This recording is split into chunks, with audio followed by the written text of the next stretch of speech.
Good morning and welcome to Spirituality Gone Wild. It's time for a Cuppa Grata. You know what that is. It's a shot of expression and two squirts of reality. And I've got a great co-squirt this morning. And in fact, he's one of our newest members of Spirituality Gone Wild, which is really, really cool. His name is Scott Stanfield. He's the Modern Longevitarian. Try to spit that out. Go ahead. Dare you. Try. Longevitarian. I said it. Oh my God. Scott, I'm giving myself like kudos right now because I actually said it. And I'm sure you're all wondering what that is, as well as I was the first time I ever talked to him. But it's actually fascinating. What I love is that when I click onto his website, I see Modern Longevitarian, happy, healthy, stronger, longer. And this is just, this is a lifestyle. That's the only thing I know to say. It's a lifestyle. And we're going to bring Scott Stanfield on to talk about what a modern longevitarian is. I'm going to get it out at least 10 times right. And also the important things about living this kind of lifestyle, what his pillars are that he's created for us to live a healthier, stronger life, and that kind of thing. So without further ado, welcome my co-squirt, Scott Stanfield. Hey, Scott, what's up? Hey, what's happening? What's happening? Thanks for having me on. And, you should try typing Modern Longevitarian, much less saying it. I say it and type it more than anybody on the planet, right? So Yeah. it's all over the place. And a lot of people stumble over it because even though this word has been in the English language, I can find it back 150 years ago in the 1800s. It was actually in a book. And you can find it on Google Books. If you just Google longevitarian, you'll find that. And so, but people stumble over this modern day. So it's really cool to try to bring this old word back, I think it's fun, actually. Yeah, I think it's it really is. cool. So I saw a couple of things. We're going to jump right into it. And one Okay. of the things that I noticed that when I was looking at your website is that you went on this journey, and you can tell us why that you went on the journey. Because that you've lost a lot of weight, as we can see. That's Yeah. his chubby wubby self, and it's still cute, guys. Right? It's still cute. Look, I was 300 pounds once. I'm serious. Like we could compare our fat pictures. Right. It's like, so, but then you go over to this other side, and you see that there's been a major lifestyle change. And I want to tell you all in the 21 years since I went on the actual weight loss journey, lifestyle is what it's about. So I love that you have created a lifestyle, Thank you. not just a diet, not just anything. So tell me, what led up to your cute chubby wubby self going, I'm not liking this anymore, and wanting to change everything and create a new lifestyle? Well, I mean, the big catalyst was mom and dad. I remember the day, remember where I was sitting. I remember everything that happened when my dad called me. It was a Sunday afternoon, and I'm from South Carolina. So NASCAR is like a religion, right, for us. And Is it really? yeah, NASCAR is Oh, big it's a down big there. thing. Oh, you're It's a big. serious. I'm serious. Like back in their prime, 7 million people would attend a NASCAR race a year, right? Wow, And yeah, so it yeah. was a big thing, and that's not counting TV deals and all those things. And I was living in the Caribbean, actually. I was a food and beverage director at the seventh largest oil refinery in the world on St. Croix. And this is just a couple years after Dale Earnhardt had passed away. And Dale Mm. Earnhardt Jr., I think it was maybe the year after, Dale Earnhardt Jr., his son, had won the Daytona 500. So this is February. And my dad calls, and I thought he was calling to celebrate the win, right? And Uh-huh. he says, I got cancer. He's 55 years old, right? And Oh, I was, wow. and that picture, the fat picture of me you showed was literally just like 3 months prior to that. I was 31 years old. And that was the big move for me, which was to say, I don't. And then a couple years later, mom got cancer too, right? So about 3 years Okay. later, mom got cancer, and she's in her mid 50s. And so dad, both of them had to have chemo and surgery. And they're both still here. My dad's 72. My mom turned 70 in April, right? So they're both cancer survivors. But that was really the big catalyst for me. And I started with this, which was I can control what I put in and on my body. That was my starting point, right? And my wife, we're still, my beautiful wife and pescatarian and from New York. And so my kids are confused because they have a Southern dad and a New Yorker for a mom. So it's like, it's That's a way really different confusing. thing. Right. Yeah. Right, Yeah. right. And Totally we live in confusing. Just Utah in the Rocky Mountains and spend a fair amount of time in California and your neck of the woods because my sister-in-law lives in Long Beach, right? So we're all over the map. And but that really was where I started. That was a catalyst. Mom and dad both got cancer in their 50s. And I'm like, what can I do? And so I changed my diet first. And I still struggled with, and even 10 years later, I was a fat vegetarian, right? I still was struggling with it. And the one thing that really changed my weight loss and I'll change my whole outlook was intermittent fasting. And so 8.5 years ago, I started intermittent fasting. I was age 40. I was 40 pounds overweight. I was a fat vegetarian. I was working as a food and beverage director at a hospital in Salt Lake. And I was like, what am I going to, I thought I was doing great, right? My blood pressure was great, but I was 40 pounds overweight. And so intermittent fasting was really a cool thing. And actually Matt Shannon, he sent me a message on LinkedIn yesterday. Is it marketing he did work in marketing for the gastric bypass doctors at this hospital. And he I told had me a gastric. yep. I Yeah. had one Right. 21 years ago. Wow. Yeah. Wow. I'm Yeah. one of the original people that did this, and we could talk about that, but tell me what he had to say because I'm interested in that. Well, he said this, right? And here I was, and I had yo-yoed, right? I'd lost this 40 pounds at least 2 times prior to this. Mhm. And I was trying to do the same thing I did at 35. And I was struggling with, maintaining this work schedule, working 10 hours a day, 5 days a week, commuting to Salt Lake. So having 45 minutes on top of that, shoveling 150 inches of snow or plowing it, on my driveway, all those different things. And I was trying to work out again. And I was doing P90X for the second time. And I lost 10 pounds in a month, which is actually not that bad. But then I lost Yeah. 7 pounds the first week I did intermittent fasting. And the reason that I did intermittent fasting is because Matt said to me, he said, Dr. Belknap said that weight loss is 70% diet and Mhm. 30% exercise. Now, there's a couple of things with that. That's not the whole picture, right? But what that did is said, well, I've got this diet book somebody gave me called the Warrior Diet, which is basically a 20-hour underfeeding and a 4-hour feeding window. And I did that the next week without changing what I ate. I just changed when I ate and I lost 7 pounds. And I'm like, and I've been doing that. I haven't looked back. And nobody in 2012 was intermittent fasting but me, right? And Uh-huh. so, and really I started putting the pieces together. And this is where I came up with the word. I thought I created this word longevitarian. I was working out one morning and people kept asking me, how'd you lose the weight? How to lose the weight? And I was like, I'm not a vegetarian. I'm a longevitarian. And that's what I said out loud. And I was like, wow, that's what it is.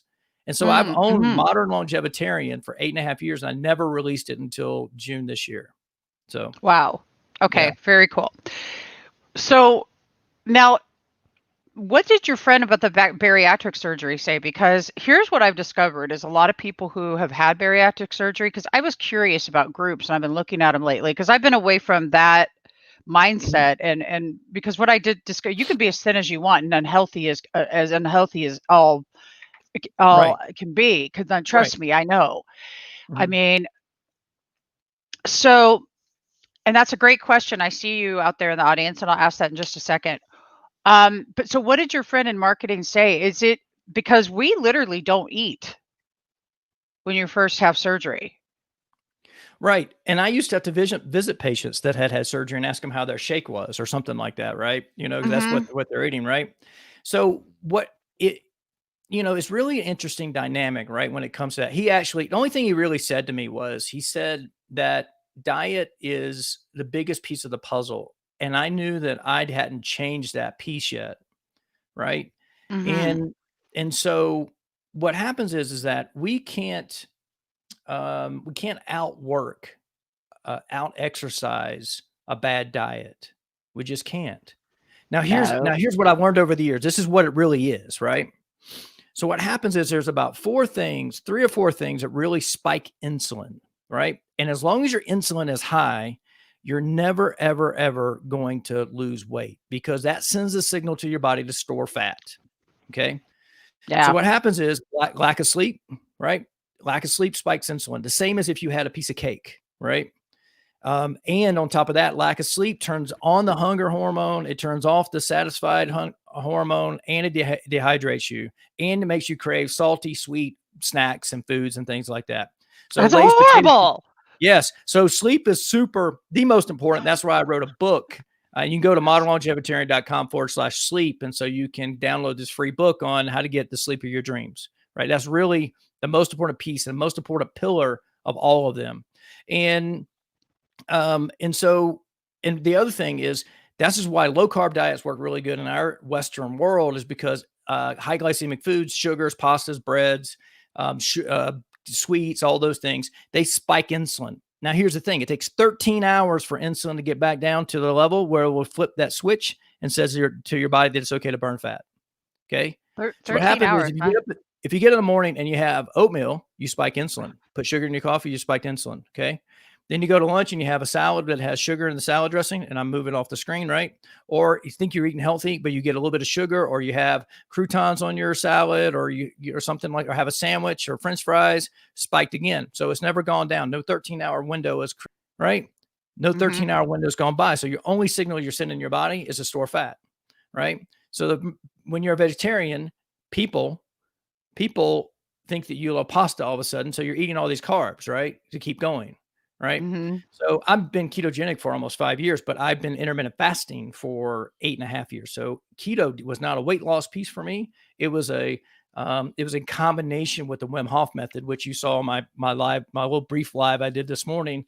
Was outside in the snow, in shorts and no shirt, but because I started craving fat. So that's really what happens with your body when it comes to insulin. So stress and the cortisol correlation with insulin, lack of sleep, and then also high glycemic foods all spike insulin, and it takes 13 hours for those things to kind of come back down and do that. So that's how I started creating this, all encompassing, piece of where we are in terms of health, putting these pieces together over the years. I think that's awesome. So everybody, this is his book here. Okay. You just want to go right on over to this website that's floating across the bottom of the screen, modernlongevitarian.com. Okay. Just go over there and just sign up and get this book so that you can start working on your sleep. Sleep's a really easy place to start. And so I'm loving this so far. I think this is, I love that you're doing a methodology that makes sense and you're explaining it. One of the questions that have came in was, can you explain your day in eating while intermittent fasting? Fasting. Yes. Yeah. Good morning to everybody who's watching. I see you. Right. So I would say my day eating with intermittent fasting is very unique to me. Okay. And it depends, right? You also have to think that I was a restaurant manager for almost 30 years. And so the reason intermittent fasting worked for me is that nothing was on the menu until a certain time of day. Okay. So I have a really dear friend of mine that I've known for about 8 years from church here in Park City. He's 78 years old and he intermittent fasts as well. And he's also keto. Now, the first thing is that when you say what my day looks like, my day looks really good for me. Bob's is opposite. Bob gets up in the morning. He's an early morning person. He eats breakfast and then he stops. He eats at 2:00 and he doesn't eat dinner unless he goes out to dinner with friends. Right. I'm the opposite. I'm a night owl. I'm a late night person. Okay. So I get up in the morning and I'm not hungry. Right. So the first meal I will have in the day typically is not 2:00 is in the afternoon. So Bob eats at 2:00. I eat at 2:00. That's the only thing we have in common. So when you ask me what mine looks like, I'm telling you that yours may look different. So don't use me as an example.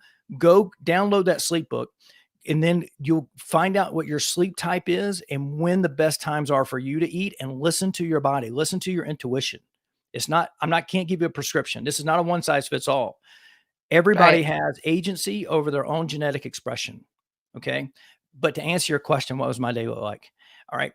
For the most part, black coffee in the morning. I have another black coffee somewhere around noon. And then I don't have any more coffee at all because caffeine has a half-life of 6 to 8 hours. That means if you have a cup of Starbucks at 12 noon and it has 150 milligrams of caffeine in it, 8 hours later, you've got 75 milligrams of caffeine still pumping through your veins, and you're wondering why you can't go to sleep.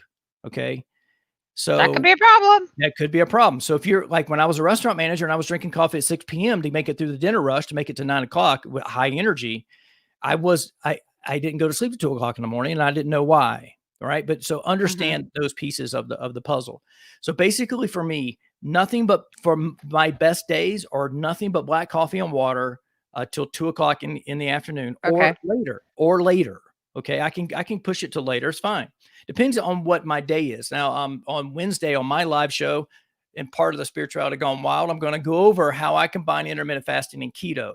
So I do what I call this 4-2-1. I have 4 days that I do what I just explained right there. Nothing but black coffee and water, and lots of water, right? When I say a lot, you got to find your own net hydration, and that's a bonus section in the book too about your own net hydration. But and then there's 4 days that I do that, and that's typically like Tuesday, Wednesday, Thursday, and Saturday. I do that. Okay. Monday and Friday, I will do a longer fast, a 24-hour fast, or even where sometimes on Mondays, I won't eat again until Tuesday at 2 o'clock. Okay. Because Sunday is my feast day, not a cheat day. I stay keto, but I will sometimes bump outside of keto by having sweet potato or those type of things. It's not a complete cheat day because keto is a lifestyle. It's not a cheat. Okay. If you cheat, then you're completely out of ketosis. You want to build metabolic flexibility, but those are the things. So basically a typical day for me is that, I've, like I said, and now on my feast day I went a couple of years where I had bulletproof coffee in the morning, right? Where I would have, which is, a tablespoon of grass-fed butter, a tablespoon of MCT oil, and with sometimes with cinnamon in it or things like that. So That's what I had that. Yeah. Yep. I mean, I had Cuppa Grata black. I Yep. do not like anything in my coffee. So actually even the bulletproof was a push for me, right? Right. So there's a couple of questions, and then I want to talk about this, everybody, net hydration and why drinking water and what exactly that means is important. First, good morning, Ellie. So Ellie says that this is explaining a lot because she suffers from insomnia doing keto and the weight's coming off slow. And I have a question about keto too. And I do see the other questions, and I will definitely get to them. The other question about keto is I heard that's really tough on your liver and on your organs too. Now, that's the only reason I've never really opted to go fully keto because so I'm curious about that whole environment of keto in the first place. Well, what it does put more pressure on your liver, right? Because basically your liver has to convert fat into ketones. Okay. And also if you're 100% keto, your brain does need a little bit of glucose every day, right? And you're not giving it any glucose in any way. So, but your body will convert excess protein that you eat through this process called gluconeogenesis into glucose, right? So protein into glucose, which is pretty cool when you think about it, right? Because basically a keto diet is mimicking a survival state where you have nothing, right? And it basically will say, okay, because our bodies are designed, and I love this quote from Dr. Jason Fung, who wrote the book, The Complete Guide to Fasting. He said, our bodies are designed to feast and famine, not feast, feast, feast. Okay. So what happens is we need times where we don't eat because our fat on our bodies is actually storage for lean times. No pun intended. Right. So, so I'm like envisioning right now, so our body's more like a refrigerator. So we're putting stuff in it and we just, I got you. And we never take it out. And we never take it out. Well, that's how I became as big as a refrigerator. Right. But I mean, seriously, sorry, y'all, if you're as big as a fridge, I know what you're feeling. So, the reason back to what I was saying, and the reason that I was looking at the keto and whether or not it was good for the liver, and then reading up on it for myself.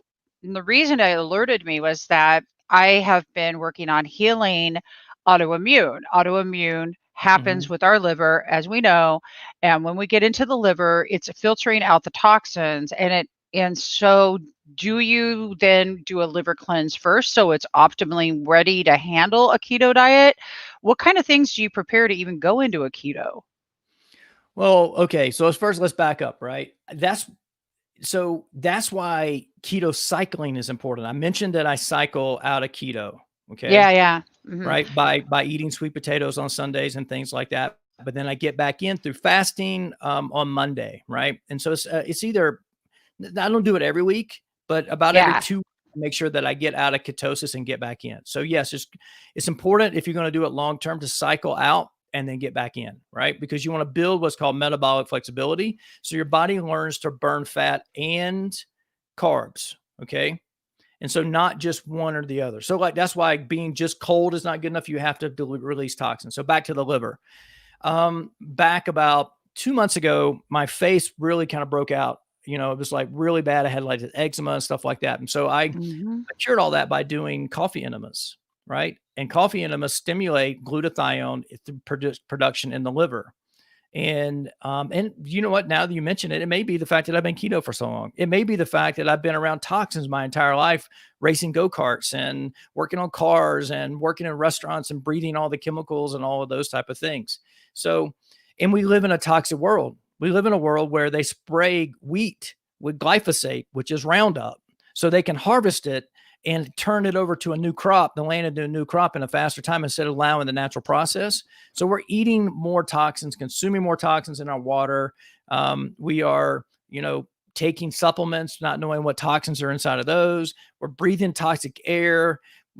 All these things are happening, right? And the air is toxic just in our homes in some ways, right? If you live in LA and you're commuting, you're breathing toxic air, that type of stuff. So, is and I learned through the process that our liver cleanses every drop of blood in our body every 3 minutes, right? So yes, detoxing is a super important, and I will probably, this is a teaser, is emerging as probably the 9th pillar of being a modern longevitarian, is really focusing on detox, and liver is a big piece of that. Well, I would imagine so. Gut health is so important. I mean, I do want to make a statement out there that it is also on our website and as well as our Facebook page that nothing we are saying is to take the place of medical advice. It is all just recommended living styles because that's how that we live. It's not about telling you what to do. So if you take anything you hear, it's at your own risk. I want to get to this other one, and it says, is it important to sleep? And then I want to go back to the what we were talking about. Is it important to sleep 8 hours straight, or okay to go 5 hours and then back to sleep for another 3 hours? Well, yes and no. There's a very small percentage of the people on our planet that can get like 5 hours of sleep and feel okay with it. Okay. There's a couple answers to this. One is that you really need to know your sleep type. It's not just a blanket 8 hours. Like I mentioned Bob earlier. Bob is a morning person. He goes to bed earlier than I do. He gets the right amount of sleep for him at the right time. If I go to sleep between 11 and midnight, okay, I only need about just under 7 hours sleep to feel amazing the next day. If I go to bed at 10 o'clock, I won't fall asleep until between 11 and 12. If I stay up till 2 o'clock in the morning, which I can easily do, I sleep until 10 and I don't feel quite as good. So it's about finding out when the best time it is for you to go to sleep. And like I said, download the book. It'll take you to a website, to a free quiz. It takes 2 minutes. It'll explain all these things to you. Dr. Bruce, the sleep doctor, he actually has 4 types of sleep. Okay. Or for 4 types of sleepers. We know early birds, he calls them lions because lions get their first kill before dawn. Right? Night owls, he calls them wolves because they're nocturnal, right? Then there are bears, which are 55% of the population, which basically run the world. That's why we have to be at work at 8 o'clock in the morning and get off at 5 o'clock because that's their best time. And then there are dolphins, which are people with insomnia. Now, Carrie, you asked this question, so let me really explain this to you. There's another type of sleep. What we know of getting this 8 hours block of sleep and staying up all day long is called biphasic. There is a polyphasic sleep cycle, which has 4 phases to it. And I tap into this with needed naps if I need to. Mm-hmm. And this is also called the Da Vinci sleep method. And also Thomas Edison did this, had a cot in his office to do this. Basically, instead of sleeping for 8 hours, they would sleep for 4 hours. And then every 6 hours, they would take a 30-minute nap. Okay. Now, when I worked as a director of food and beverage at a boutique hotel here in Park City, I would work late and then I'd have to go work breakfast in the morning, and it wasn't my sleep type. So what I would do is I would take a nap before I would come home, so I would be energetic and be able to be present with my family versus being tired and want to go to sleep and all those type of things. So there's no shame in taking a nap. There's great research on naps out there. And if you only sleep 5 hours and you need to take a nap, do it. Okay. But I also encourage you to optimize your sleep your best you possibly can, which is find your right sleep type, sleep the right amount, get the best quality sleep that you can get. Stop drinking caffeine 8 to 10 hours before you go to sleep. Stop drinking alcohol 2 to 3 hours before you go to sleep. Stop eating food 2 hours before you go to sleep, and stop looking at blue light at least 1 hour before you go to sleep. And don't do any intense exercise at least 1 hour before going to sleep. And then you'll be able to, and also breathe through your nose. Make sure you're breathing through your nose and not breathing through your mouth, because mouth breathing and sleeping is not a good combination. Yeah, and it's loud. It's really loud. Yeah. My memory serves me correctly. Right. So I tape my mouth shut when I sleep. My wife loves it, So. I imagine so. Yeah. That's very kind of you. Yeah. That's hilarious. Taping your mouth shut. I can imagine if I was sleeping and my mouth was taped shut, I'd be ripping it off. I've done that before, right? I've done that before. Yeah. Very, very interesting method. Tape your mouth shut. That's really good. That's like a husband and wife savior spot or suggestion. Honey, you're snoring. It's driving me crazy. Just tape it shut.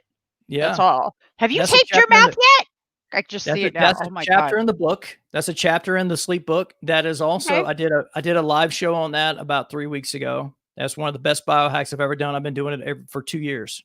So that's cool. And I love that you bring up biohacks, because biohacking our body, made of human health, getting into that entire space is one of the most awesome things. And, it's actually really simple. I mean, it's breath, and it's breath first.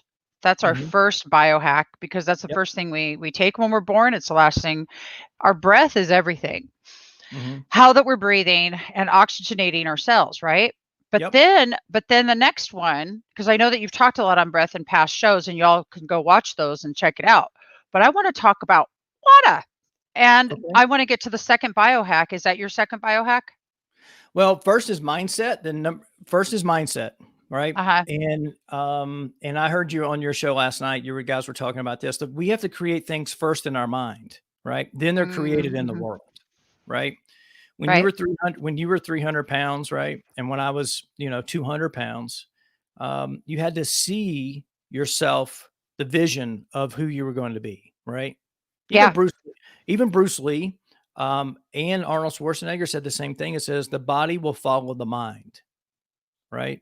So our mindset around sleep, or a mindset around hydration, or a mindset around our longevity, because a lot of people, we think, well, life is short, right?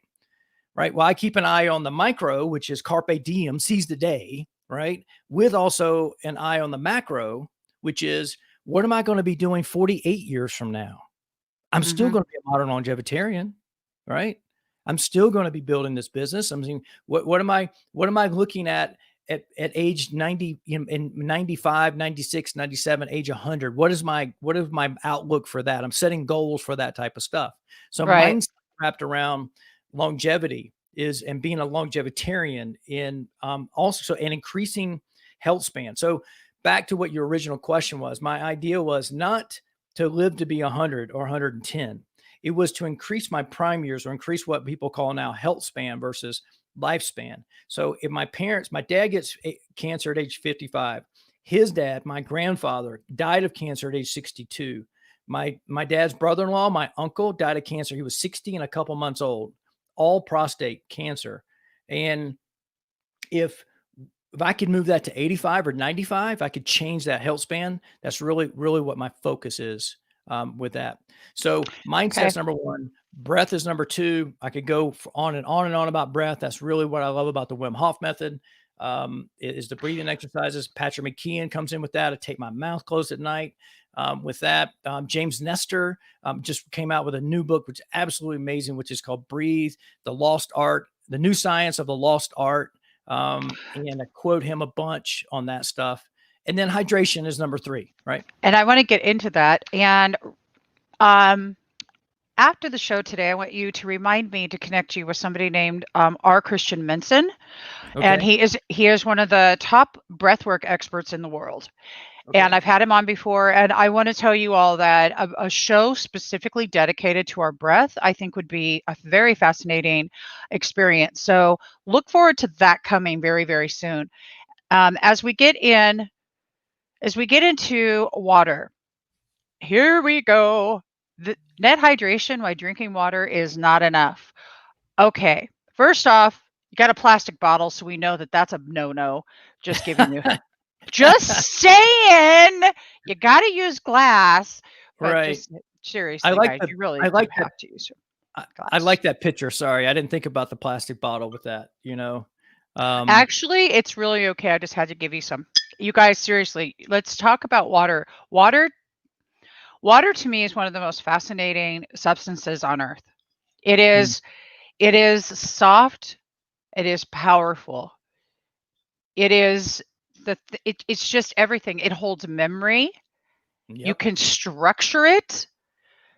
The filtrization is important. There's so many factors to water. I love talking about water.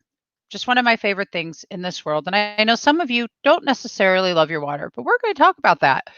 Right. So what is net hydration first? Well, the first thing is this, right? We've all been taught about gross hydration, which is you got to drink like the same thing, 8 hours, just one size fits all piece, which is like 8 hours of sleep is all you need, right? Or drink 8 cups of water a day and you'll be fine. Well, that coffee you're drinking, okay, only 80% of that is going to be absorbed as water, okay? Do you know that when alcohol is consumed by a human being, an earthling, that urine production is increased by 10-fold, right? 10 times. Alcohol? Thank God I don't drink, but alcohol, yeah. right? Okay. Here's another piece. Your body sees sugar as a toxin, and urine urine production is increased as well. So what happens is, if you drink a 5-ounce glass of wine, which is a small glass of wine in California, but it's all this legal in the state of Utah. All right. Really? I did not know that. Yeah, we don't need to get an alcohol laws in Utah, but let's just say 5 ounces, right? You have to drink. Now you have to drink. Your net hydration will go down by 1.5%. So you actually 1.5 times that amount. So so what happens is your net hydration, drink 1 glass of wine, 5 ounces, your net hydration goes down by 7.5 ounces, right? So you not only drink so what happens is that we do things that lower our hydration. We exercise, we breathe, right? We sweat, right? We consume things, food and beverage, that sugar and things like that will actually lower our net hydration. So don't pay attention to the gross number. I use an app. I have an iPhone. The app's called Drink Water. And basically I can put in there everything that I need, put in my height, my weight, those things. It tells me how much water I need. And I can put in there that if I worked in the restaurant world, I love the art of wine and whiskey and those type of things, right? So if I have a whiskey, it'll tell me how much my net hydration drops and how much I've got to drink to get back to where my optimum level of hydration is for that particular day, right? And so don't just pay attention to these 8 glasses of water. And it's different for every person because everybody's a different height, different weight. They exercise differently, right? drink two cups of coffee versus 1 cup of coffee, right? If you eat sugar versus being keto is different, because keto also, when the first week of keto, you actually Mhm. will lose water weight on average about 5 pounds, because your kidneys process water differently. And so you Mhm. think about that, a gallon of water is 7 pounds, around 7 pounds, right? If you lose 5 Yeah. pounds of water, you just lost 2/3 of a gallon of water off your body, right? Wow. So now Wow. Yeah. you need more magnesium, you need more potassium, and you need more salt, right, to hold on to water, right? So there's, understanding what diet you're on and and what you drink and what you eat and how it impacts your hydration is super important. So focus not on the gross hydration. It's not how much money you make, it's how much money you keep. It's not how much water you drink, it's how much water you keep, right? So just focus on that piece of the puzzle, and it will be life changing. Also, lack of sleep, if you're not focused on your sleep, there's actually doesn't produce the proper hormone that allows you to stay properly hydrated. And so lack of sleep will also, and that's how that ended up in the book, right? That I stumbled upon that, and I started adding all these pieces into the puzzle, about Mhm. how that hydration was really super important to not only getting sleep, but also to your overall health in general. And water had already been, at the time, the very beginning, my very first setup of these pillars was there was no mindset in there. But my mindset was already there. So somebody had to point Right. out the fact that my mindset was there. And then so I was like, okay, that's first, right? And then, but before that was just breath, because if you go out without oxygen for 5 to 6 minutes, right, you start burning brain cells, right? And then about 10 minutes, just game over. Water, if you can die of dehydration in 3 to 7 days, depends on the environment, how hydrated you are in the beginning. 75% of adult Americans are chronically dehydrated, I would right? believe that. I would believe that. I actually, I will tell you that I have learned to listen to some of my body. When I get headaches, there's a certain kind of headache I get Mhm. that I used to call migraines. Yep. It was dehydration. It was Yep. I was thirsty. And you're like, or how about if you're hungry or you think you're hungry, but you know you're not really freaking hungry, you're thirsty. Right. That's another thing. Reach for the water before you reach for the Twinkie. Well, hopefully you're not eating Twinkies. Twinkies aren't on the longevitarian protocol for They're sure. really probably not ever. And see, this is I'm but I mean, do you know they even deep fry Twinkies now? I can't for deep fry a Twinkie. I can't even wrap my head around that. It's like I don't I'm even from want to taste that. It just I'm from South Carolina. I've seen that before. Trust me. deep I don't fried know a if I've had a deep fry, Twinkie. but I ate really bad growing up, right? So this is I all did too. me. Yep. Well, actually, you don't get to I didn't get to 300 pounds because I ate well. Right. I ate a lot.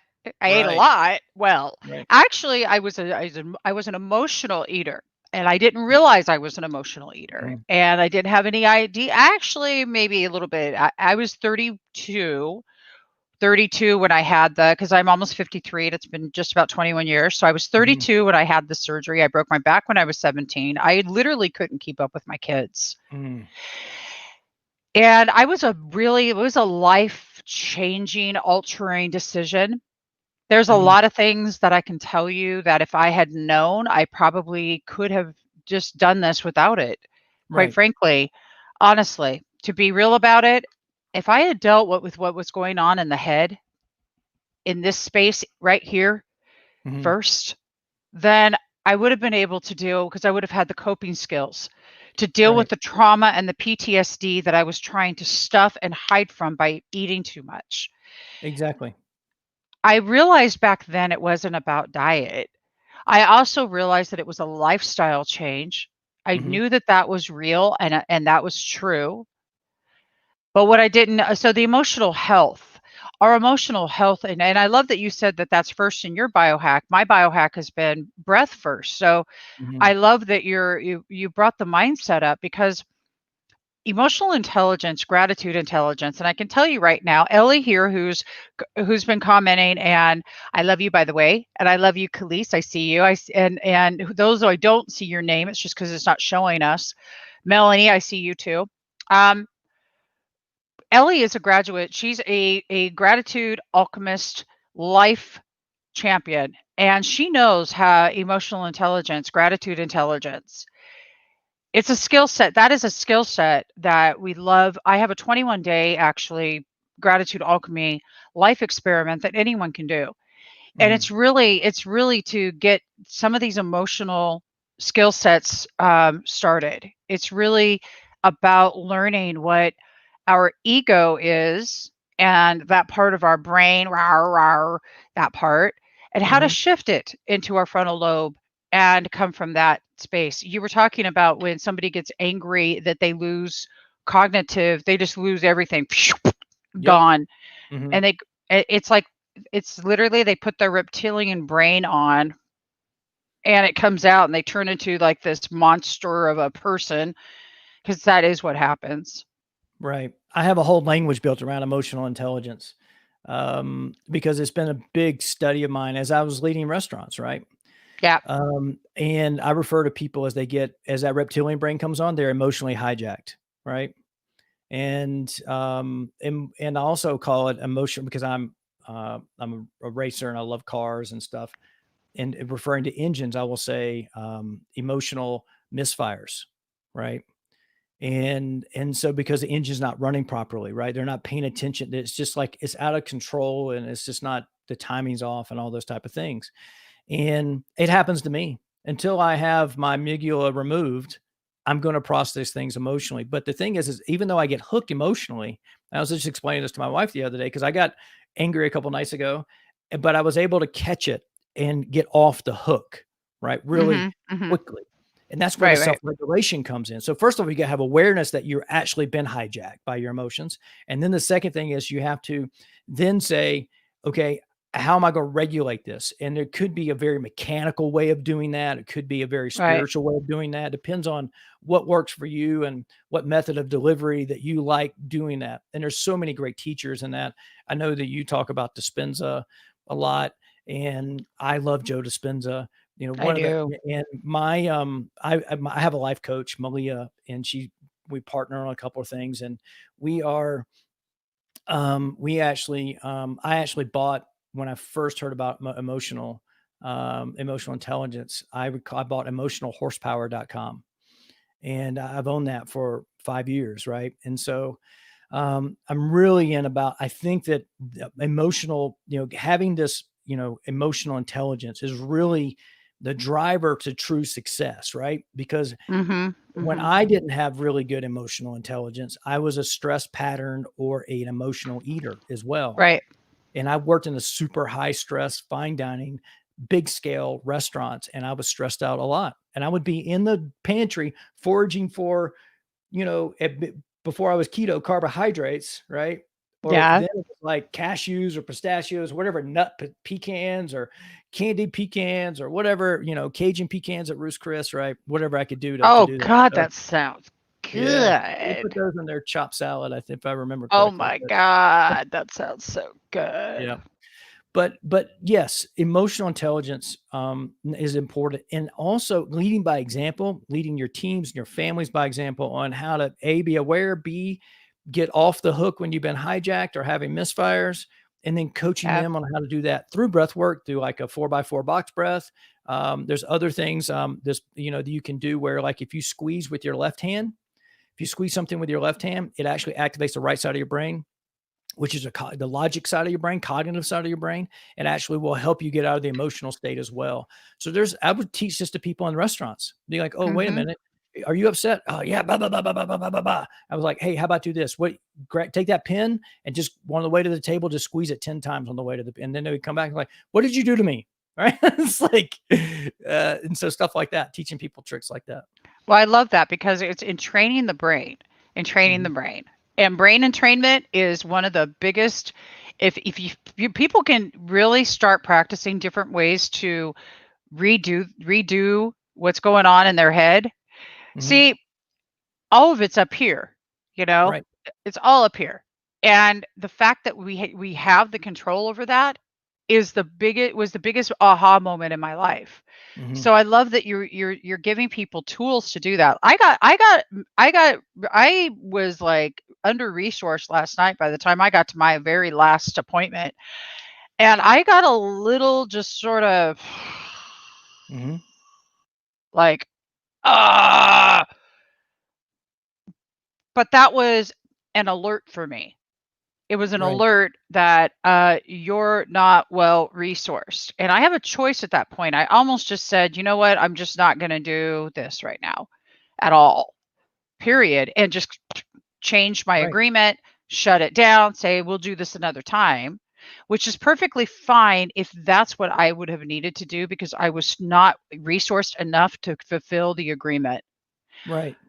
But the emotions that come up that triggered the I wasn't triggered, whatever, that point of trigger for me was the alert, like, oh shit, I better pay attention to what's happening here rather than just staying in the negative energy and Right. allowing it to just snowball like that old Devo song, and the snowball goes round and round and it gets bigger and bigger and bigger until it hits somebody and explodes. And Right. that is not a way to live. So I'm curious here. We have a Facebook. I don't know who this is, but they teach emotional power and that it's not hijacking. Thank you for your input. And there's see words. Emotional intelligence is also understanding that words. Do you know how many different versions there are of you, Scott? Well, genetically, there's about 4 million different versions of me, if that's what Well, you're referring to, right? no, I just mean like every single solitary human that ever met you or ever met me. Oh, There's literally millions of different versions of me running around this earth. Same with mhm. you, Right. because every single person sees life through Mm, their own beautiful, gorgeous lens. right. And this person and any of the people commenting today, you're seeing this and you're hearing and everything and experiencing through your own beautiful, gorgeous lens. And however it works for you is so freaking perfect. And I love that people actually say, hey, this is how I do it. And maybe it's a little different. But there also prefaces right back to the beginning when you said there isn't one way to do any of this. It's actually you have to see what works for your body. What is your Right. body saying to you? Well, it's not So, even that. It's not even that. You have to start with what you can wrap your mind around. mm, Because think about this. 2012, intermittent fasting is trending right now. Keto's trending right now. 2012, 8 years ago, nobody was fasting. And people yeah. come up to me and they said, "How'd you lose the weight?" I was like, "Well, I fast during the day and I eat 1 meal a day." Right? And every response was, "I could never do that." But now there's my 18-year-old son fasted this the other day. Mhm. I've gone to places and people are in their 20s like, "Oh yeah, I'm fasting today and I'm having a bulletproof coffee. I'm doing this and biohack is a buzzword and all those different things." Right? So Yeah. so what happens is that until things become part of the consciousness of our society, you if you're not an early adopter like me and willing to try anything, right? I did 28 coffee enemas in 29 days, right? On a whim, right? Saying, "Okay, I want to cleanse myself. I want to detox." Mhm. Game changer, right? Now I'm curious, why would you do a coffee enema versus juicing, for instance? Because I didn't think I could eat my way out of it, right? I mean, I'm just saying, just because I've done a juice cleanse, and what I loved about the juice cleanse was that it was microcytic, not macro. Mhm, So it was giving me the same effect of shutting down my digestive system. Okay. Because that is what you're doing in detox. You're shutting down your digestive system to give it a rest. mhm. So what I found was I was just curious. I mean, I guess there's so many different ways to do it, but a coffee enema sounds so interesting. It almost I'm Right. just I mean, actually to tell you the truth, that's what they use in cancer treatment, that and vitamin C. And I want to also say a shout out to Saf. Good Yep. morning, Saf. I see you, Nice. honey. You get it. Get me stuff. So yes, and so where I stumbled, I've heard about coffee enemas for a long time. My wife actually suggested them to my dad when he had cancer 17 years ago. Okay. And he was like, "No, can't do it." Right. And so Yeah. Okay. Dr. Max Gerson, the Gerson Institute, he actually stumbled on these in World War One. They didn't have a lot of morphine.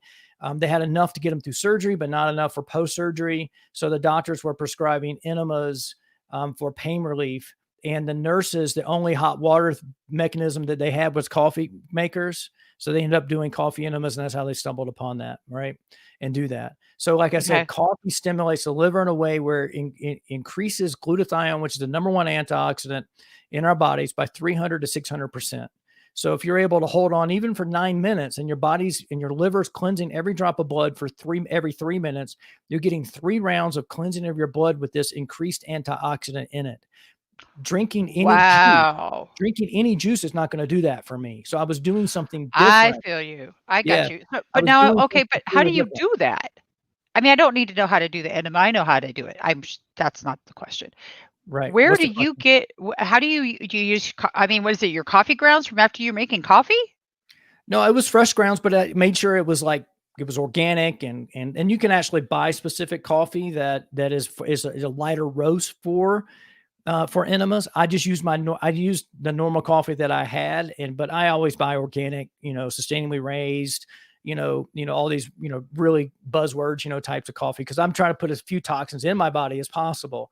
And Right. I made sure that everything was, clean and sanitized and all those type of things. And, with that. And so basically you boil distilled water. So I bought Mm-hmm. distilled water, which happens to be in plastic, but I didn't know any other way to get distilled water other than distill it Mm-hmm. myself. And I only have so much time, right? Because we live in Yeah. this fast-paced world. So distilled water, 3 cups, you boil it for, and this is, again, I'm not a doctor. I'm not recommending you do this. Go find, if you want to do this, talk to your doctor. Um, and I got 5 minutes before my show starts. So we got to go in a couple minutes, but sorry about that. But and so you boil it. You put, once it comes to boil, you put, how much coffee you want in there. If it's stronger, it's going to be harder to, it's going to be more cleansing, and your body's going to want to kind of get it out of there faster. So you might want to start light, and then let it cool down to body temperature. So I would put it in the freezer, in a glass measuring, cup, for 30 minutes, and put a thermometer in, make sure I didn't put any hot liquids in there. Right. Uh-huh. And because you want body temperature or a little bit lower, right? Because you don't want to burn anything. And then, Mm-hmm. again, shoot for 12 to 15 minutes once you actually get it in, right? And then you'll feel it. Here's the crazy thing: the Yeah. very first one I did, I could Uh-huh. feel I could breathe better. My sinus inflammation just kind of went down a little bit. And Yeah. so after my 28 enemas, I've done them. I wait till I feel a little inflamed, and I do another one. So I've done 2 since that over the last 3 weeks, right? So I'm Okay. thinking I'm going to do one every weekend on Saturday or Sunday. I'm going to do one just to kind of keep it going and detoxing my body that way. Okay. Continue Okay. that. Yeah. Well, and actually, I've heard before that this was really powerful. So thank you, because I think it's quite interesting. And if you know your liver's taxed, then Yeah. it's probably not a horrible idea. So um, let us know how it all works out. Right. Literally. And I actually am going to have another, there's a lady that we've been connected on Instagram for a long time. And and I tried to get her to come on my podcast, the Modern Longevitarian podcast, before I started the live show. But she just recently started posting, she's doing them, and she's actually taking pictures of the parasites and the liver flukes that are coming out of her body and putting them on her Instagram story. I think she's at Biohacking Blonde. I think that's her thing. But she actually has scheduled to come on my show, my live show in December. Uh-huh. And we're going to talk about coffee enemas and really go deeper in detoxing and all those different types of things. So Parasites coming out of her body. yes, So exactly. she must be using like Arco and stuff like that. It's coffee enemas. It's just coming Just from coffee coffee and enemas. just Yep. from coffee enemas. Yes, just from coffee enemas. And I told her, I was like, she's like, she said, it's like, it helps me like continue to do them because I know the benefits. I'm like, I said, I don't need to, I already feel better. I don't need to like go digging through anything that came out of me and see what it was. Right. If I Yeah, got no, things out, I'm fine. but that's Right. but God bless her Yes. for Yeah, doing yeah, that. God bless her, right? But that's not me, right? But like I said, that is the emerging ninth pillar of being a modern longevitarian, because we live in this very toxic world that our ancestors did not live in. Even the people that were in the blue zones, which are the 5 areas of the world that have the highest concentration of people over 100 years old, did not grow up in the same toxic world that we grew up in here in America. And Mhm, so, mhm. that's going to be an emerging pillar for us in this modern longevitarian, as I continue to evolve and I continue to age and I continue to find things that work and things that, and do research on those things and bring them to the world. Right. Well, thank you for doing that, because we all need to be here for each other and show up and talk about how to do things a little bit differently. So if what you're doing isn't working and you want to try some other things differently, go back to the very beginning and watch us all the way through. Make sure you go right here to modernlongevitarian.com and get this free book. Okay? Outstanding landing. Good morning. Wake up, rise, and shine. How to get the sleep of your dreams, you guys. And this has been Scott Stanfield. Go check him out in 1 minute. I'll see you on the flip, Scott. He's going to be on Spirituality Gone Wild in a minute. Yeah. Enjoy your show. Cheers. Thank you very much. And we'll catch up later. Thank you for having me on. Cheers to you too. So, everybody, I'm just going to end with make sure that you go and check out Spirituality Gone Wild, our Untamed membership, and peace.